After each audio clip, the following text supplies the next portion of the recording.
អាយដាមហេងស៊ូពានរង្វាន់ James Award នៃប្រទេសសិង្ហបុរីដែលវិជាស្ថានធីវេទទទួលបានគឺឆ្លុះបញ្ចាំងការរីកចម្រើននៃវិស័យធីវេទនៅកម្ពុជា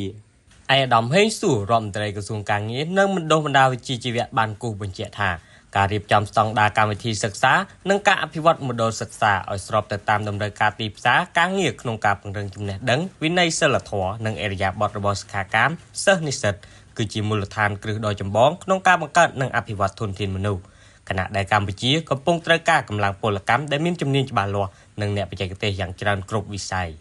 ការគូបញ្ជាក់នេះនៅក្នុងឱកាសដែលឯកឧត្តមរដ្ឋមន្ត្រីបានអញ្ជើញជាអធិបតីភាពក្នុងពិធីបិទសិក្ខាសាលាស្ដីពីការគិតឡើងវិញលើឧត្តមភាពអប់រំបណ្ដុះបណ្ដាលបច្ចេកទេសនិងវិជ្ជាជីវៈអបវ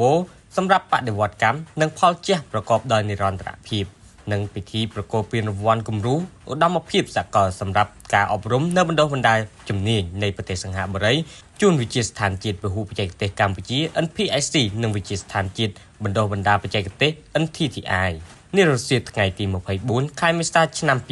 2025នៅវិទ្យាស្ថានជាតិបណ្ដុះបណ្ដាលបច្ចេកទេស NTTI នៅក្នុងឱកាសនោះដែរឯកឧត្តមបានសម្ដែងការអបអរសាទរដល់វិទ្យាស្ថានជាតិពហុបច្ចេកទេសកម្ពុជា NPIC ដែលទទួលបានពានមាស Gold Award និងវិទ្យាស្ថានជាតិបណ្ដុះបណ្ដាលបច្ចេកទេស NTTI ដែលទទួលបានពានប្រាក់ Silver Award ដែលជាពានរង្វាន់ James Award ពី ITE Education Service ITES នៃប្រទេសសិង្ហបុរីដោយពាននេះគឺជាការឆ្លុះបញ្ចាំងការរីកចម្រើននៃវិស័យធីវេតនៅកម្ពុជាទន្ទឹមនឹងនេះក៏ជាការសរបញ្ជាក់យ៉ាងច្បាស់ផងដែរអំពីការវិវត្តវិជ្ជមាននៃការឆ្លើយតបនឹងចំណុចអតិភិបមនុស្សដែលបានឆ្លុះបញ្ចាំងជាចម្បងក្នុងបញ្ចកោណទី1ការអភិវឌ្ឍមូលធនមនុស្សនៃយុទ្ធសាស្ត្របញ្ចកោណដំណាក់កាលទី1ផងដែរ